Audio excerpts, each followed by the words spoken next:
Alrighty, you guys, we're finally at the end of the road with the Fear Street trilogy with Fear Street Part 3, 1666, and you can bet yourself that I prayed before, during, and after this movie. Alrighty, let's get into it.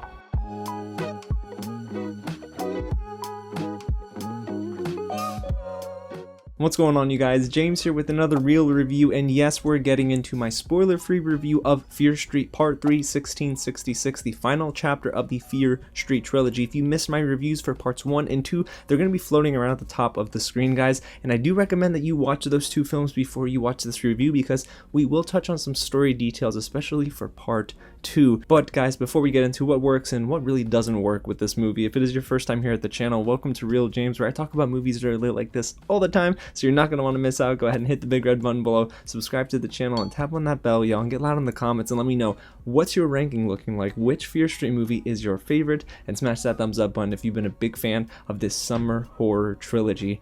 Alrighty, y'all, so you know what, let's dive into what this movie's about and what I liked, because I want to start with the positives first. The movie is once again directed by Leigh, Janiak, and stars Kiana, Madeira, Ashely, Zuckerman, and Benjamin Flores Jr. And the movie is all about the origins of Sarah Fier's curse. They're finally revealed as history comes full circle on a night that changes the lives of Shadysiders forever. Now, I need to preface my review with this. I was a little back and forth on part 1. I liked part 2, but there were still some issues that unfortunately it didn't solve, and I was coming into part 3 confident that they would wrap this up in a unique way. And you know what? Right off the bat, I was already pretty surprised, because not only do we understand after part 2 that yes, Deena's going back in time and seemingly seeing these memories through the eyes of Sarah Fier, and we're seeing Deena on screen, but it is Sarah Fier's past. We also see some of our other main cast appear, and I thought that was really neat, so I do like that unique storytelling, and I think the direction there was pretty cool. And of course, guys, we weren't going to spend all of our time in the past, so the final movie in this trilogy is broken up into two halves,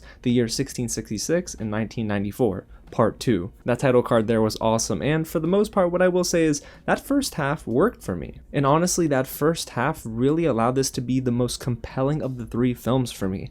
The first half is incredibly atmospheric, and the score is unsettling, tense, and I love what Marco Beltrami, Anna Dubrick, and Marcus Trump did with this composition. It just adds to that atmosphere, which, if you've seen The Witch, that's a horror movie that I definitely recommend, but it's not for the faint of heart. You'll see the similarities. There's a comparison here, especially in the way that it's shot. It does look incredibly different from the rest of the films in the trilogy, and when it comes to the story, again, guys, in the first half, it's just a small town of people who are looking to burn a witch. Now, of course, I'm underselling that, but without spoiling anything, I will tell you that director Leigh Janiak finally solves the issues that I had in the first two movies. There's actual intrigue here, and the pacing is quick enough to tell all of Sarah Fier's origin story, and slow enough to create the most gut-wrenching moments of the trilogy. There's this sequence in the church, and I thought, boy, I cannot believe my eyes.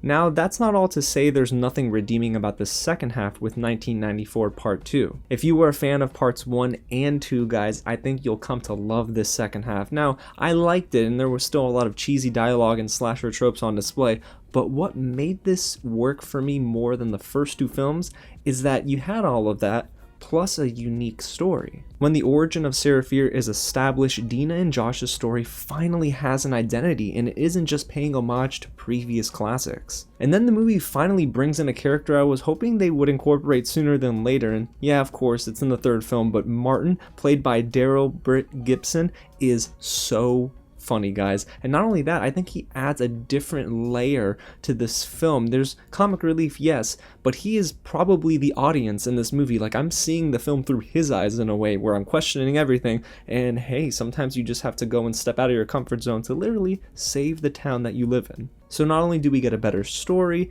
and some awesome acting from some of our supporting cast, we also get this amazing montage scene with the Offspring playing in the background, and I was all smiles. Not only because I listened to the Offspring a lot as a kid growing up, but man, seeing Deena, Josh, and the gang come together to build this elaborate, well, plan was really so fun to witness, and I thought everything looked good. The cinematography was great in this scene, and it really just hits a home run in that third act all the way up until the final 10 minutes, but we'll talk about that later. And just looking at the film overall, the last chapter in the Fear Street trilogy is just pure chaos. If you're looking for blood, gore, and shocking moments that will actually impact the story and the viewer, you're gonna get that here. I know that I had goosebumpies for the first time in the entire trilogy with this film, so I did appreciate the fact that it turned it up to 11, but it also gave enough nuance to each character for me to actually feel like I connected with them for the first time. Now, while this is the best of the trilogy, there are still some issues that knock it down a couple of notches for me. The first and most obvious negative that I have in my notes, guys,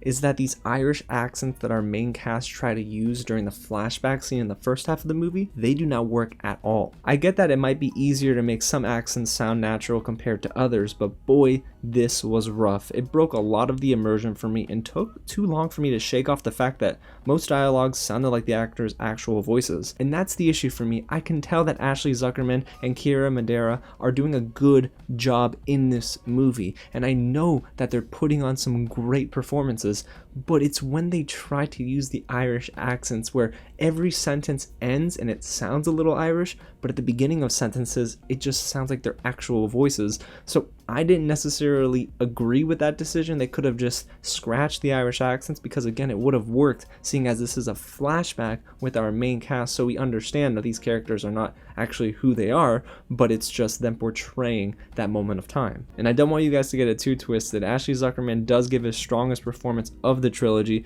but unfortunately every time I get into the mood, it just gets shattered when those attempted Irish accents come out. I also didn't think the ending was smooth, and this is where we're going to talk not specifics, but of course everything up until the final 10 minutes of this movie, it worked, but then you have a very rocky finish. It felt like the story's resolution was a bit rushed, and whether it was just the editing or structure of the final act, something felt incredibly off. I understand in that final stretch they needed to really focus on Deena, Josh, Ziggy, and the gang, but I could not tell you guys with a straight face that I loved exactly how it ended. To me, it just kind of brought up the things I didn't like about part 1 and 2, where it did make the story feel a tiny bit incomplete. And guys, I know I said it in my part 2 review, but there still are moments here in the second half of the movie where the lines and the line delivery, they sound a little rough around the edges, and I'm talking more so about the lines given to Jillian Jacobs. She plays Ziggy Berman in the movie.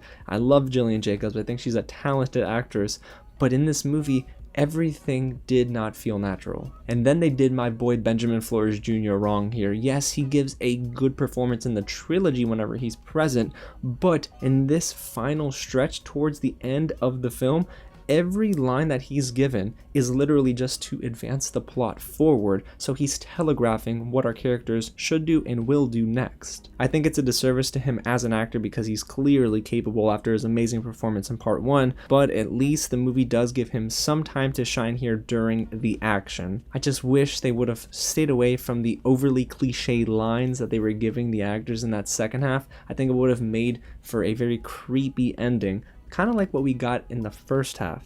So overall, you guys, Fear Street Part 3 1666 is clearly head and shoulders above the rest of the movies in this trilogy. Here we do get a complete story, it's layered and unique, and that's something I was waiting for from this trilogy. I love the homage that was paid to those classic slasher movies, but I was really waiting for this trilogy to separate itself and have its own identity. And that's what we get for the most part, even though at the end of the film it was a little bit of a rocky finish, and I did not agree with the Irish accents that were trying to be used by our main cast. It did not work at all, and I felt so bad for the actors because they're giving good performances, but when you hear them try to use the Irish accent, for me it just took me completely out of the film and distracted me as a viewer. But again, you guys, this is definitely the strongest of the three, even though I will give it probably a 3.5 out of 5 if I had to rate it. But y'all, there you have it. That's my real review of Fear Street Part 3 1666. I rebuked that. And I need to know what you thought of this film too. So go ahead and get loud down below and let me know. Is this your favorite? Is it your least favorite? Or does it fall in the middle for you? And if you haven't already, hit the big red button below. Subscribe to the channel because, guys, we're so close to 5,000 subscribers